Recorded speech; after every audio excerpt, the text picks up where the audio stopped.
আসসালামু আলাইকুম। কেমন আছো তোমরা সকলেই বন্ধুরা?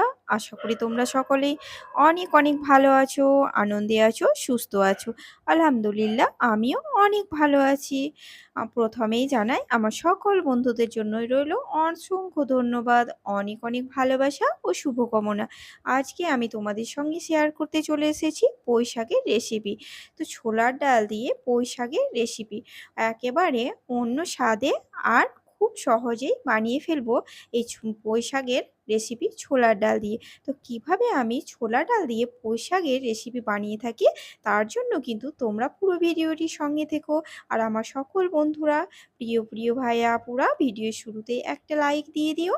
তো এখানে আমি নিয়ে নিয়েছি ছোলার ডাল। ছোলার ডালটাকে আমি কয়েক ঘন্টা ভিজিয়ে রেখেছিলাম। ছোলার ডালটা খুব সুন্দরভাবে ভিজে গেছে আর এটাকে সুন্দরভাবে ধুয়ে পরিষ্কার করে নিয়েছি। আর এখানে আমি কিছু পুঁই শাক নিয়ে নিয়েছি। পুঁই শাকগুলোকে ছোট ছোট করে টুকরো টুকরো করে সুন্দরভাবে ধুয়ে কেটে নিয়েছি। এই পুঁই শাকটা খুবই সুন্দর, একেবারে কচি। তো এখানে পুঁই শাক আর ছোলার ডাল আমি একসঙ্গে প্রেসারের মধ্যে ভরে দিলাম। আসলে এটা আমি খুব সহজেই বানিয়ে দেখাবো। তো এখানে আমি জল দিয়ে দিলাম। জল কিন্তু খুব বেশি দেওয়ার প্রয়োজন নেই, না হলে কিন্তু ঝোল ঝোল হয়ে যাবে। এটা একদমই ভালো লাগবে না। এটা একেবারে গায়ে গায়ে হবে। তার জন্য আমি যতটা ঠিক প্রয়োজন সেদ্ধ হওয়ার জন্য, তাই সেরকমভাবে আমি জল দিয়ে দিলাম। আর প্রেসারে অবশ্যই বেশি জলের প্রয়োজন হয় না। আর এখানে আমি স্বাদ মতো লবণ দিয়ে দিলাম। আর এবারে আমি ঢাকনাটাকে লাগিয়ে দেব। আর এখানে আমি গ্যাসের ওপর বসিয়ে দিচ্ছি। এখানে আমি কম আঁচে যদি এটাকে বসিয়ে রাখি তাহলে এটা আমার ২ থেকে ৩টে সিটি হলেই সুন্দরভাবে সেদ্ধ হয়ে যাবে। তো এখানে যেহেতু শাক দেওয়া আছে, শাক কমিয়ে রাখলে কিন্তু শাকের কালারটা নষ্ট হয়ে যায়। সবুজ, সবুজ কালারটা আর থাকে না। তার জন্য আমি এটাকে তুলে দিয়ে ৫ টা সিটি মেরে নেব। তো এখানে আমি বসিয়ে দিয়েছি আর পরপর ৫ টা সিটি মেরে নিলাম। এ তারপর আমি এদিকে কড়াইয়ে তেল বসিয়ে দিয়েছি। কড়াইয়ে তেল দিয়ে দিচ্ছি। তেলটা অবশ্যই সরিষার তেল। তো এখানে কড়াইয়ে কিন্তু তেল আমার গরম হয়ে গেছে। এবারে আমি এখানে সুন্দরভাবে ২ টো উম তে আ লঙ্কা ফোড়ন দিয়ে দেব। তো এই কড়াইয়ে তেল গরম হয়ে এসেছে, দিয়ে দিচ্ছি লঙ্কা ফোড়ন ২ টো আর সঙ্গে দিয়ে দিচ্ছি ২ টো তেজপাতা আর দিয়ে দিচ্ছি আমি কিছু কালো জিরে। এখানে ৮ চামচা মতো কালো জিরে দিয়ে দিলাম আর দিয়ে দিচ্ছি গোটা জিরে। তারপর কিন্তু এগুলোকে আমি সুন্দরভাবে ভেজে নেব। একেবারে যেন সুন্দর একটা সুগন্ধ বেরিয়ে আসে। তো এই সবগুলোকে ভেজে নেওয়ার পর দেখবে একটা সুন্দর সুগন্ধ বেরিয়ে আসবে। একটু লাল, লাল করে ভাজতে হবে। এটা কিন্তু পুড়ে গেলে একদমই ভালো লাগবে না। তাই এটা কম আঁচে খুব সাবধানে ভাজতে হবে। তাই তোমরাও কিন্তু এটাকে খুব কম আঁচে একটু সাবধানে ভেজে নিবে। দেখো খুবই সুন্দর ভাজা হয়ে গেছে। তো এখানে আমি দিয়ে দিচ্ছি কিছু আদা কুচি আর কিছু রসুন কুচি। আদা কুচি আর রসুন কুচি দেওয়ার পর সুন্দরভাবে এটাকে ব্রাউন করে ভেজে নেব। পোড়া পোড়া যেন না হয়, তাই কম আঁচেই আমি সুন্দরভাবে এগুলোকে ভেজে নিচ্ছি, যেন কাঁচা কাঁচা আদা আর রসুনের গন্ধটা চলে যায়। তো সুন্দরভাবে ব্রাউন করে ভাজা হয়েই গেছে, দেখতেই পাচ্ছ।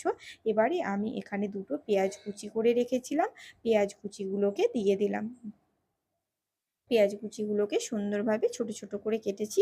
এখানে পেঁয়াজগুলো দিয়ে দিয়েছি আর পেঁয়াজগুলোকে সুন্দরভাবে আমি ভেজে নিচ্ছি। এখানে পেঁয়াজগুলো ব্রাউন ব্রাউন হয়ে এলেই আমি টমেটোগুলো দিয়ে দিচ্ছি। তারপরে আমি টমেটো দিয়ে পেঁয়াজগুলোকে সুন্দরভাবে একটুখানি কষিয়ে নেব। এখানে টমেটোটাকে একেবারে গলিয়ে দেওয়ার কোনো দরকার নেই। এরকমই গোটা গোটা থাকলেই হবে, একটু আলতো হাতে ভেঙে দিতে হবে। তারপর আমি এখানে দিয়ে দিচ্ছি হলুদের গুঁড়ো ১ চামচা মতো। আসলে আমি শাক সেদ্ধ হওয়ার সময় কোনো হলুদের গুঁড়ো দেইনি, কারণ হলুদের গুঁড়ো দিলে শাকের কালারটা একেবারে নষ্ট হয়ে যায়। সেই জন্য আমি এখানে দিয়ে দিলাম হলুদের গুঁড়ো। এবারে আমি সুন্দরভাবে সব মশলা দিয়ে কষিয়ে নিয়েছি। মশলার কিন্তু একটা খুব সুন্দর সুগন্ধ বেরিয়েছে। এবারে আমি দিয়ে দিচ্ছি ছোলার ডাল সেদ্ধ আর পুঁই শাক একসঙ্গে সেদ্ধ করা ঢেলে দিচ্ছি। দেখতেই পাচ্ছ ছোলার ডালগুলো কিন্তু খুবই সুন্দর সিদ্ধ হয়েছে, একেবারে সুসিদ্ধ। আবার কিন্তু গলেও যায়নি আর গোটা গোটা হয়ে আছে। তোমাদেরকে একটু পরে আমি আঙুল দিয়ে দেখিয়েও দেবো যে ঠিক কেমন সিদ্ধ হয়েছে। আসলে এই ছোলার ডালগুলো যদি একেবারে গলে যায় তাহলে কিন্তু ভালো লাগবে না, আর শক্ত শক্ত হয়ে থাকলেও কিন্তু ভালো লাগবে না। তার জন্য আমি এটাকে সুন্দরভাবে সেদ্ধ করে নিয়েছি। তোমরা কিন্তু চাইলে আলাদা করেও সেদ্ধ করে নিতেই পারো। তো খুব সহজেই আমি বানিয়ে দেখাবো বলে এটা আমি বানিয়ে একসঙ্গে সেদ্ধ করে নিলাম। আর এখানে আমি সব দিয়ে দিলাম 1 চামচা চিনি। আসলে চিনি দিলে ছোলার ডালের স্বাদটা কিন্তু আরও বেশি বেড়ে যায়। আর সবশেষে দিয়ে দিলাম 1 চামচা জিরে গুঁড়ো, আর দিয়ে দিলাম 1 চামচা গরম মশলা গুঁড়ো।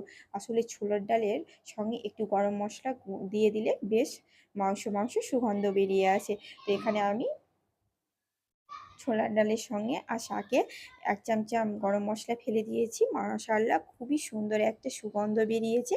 মনে হচ্ছে যেন একটা মাংস রান্না হচ্ছে।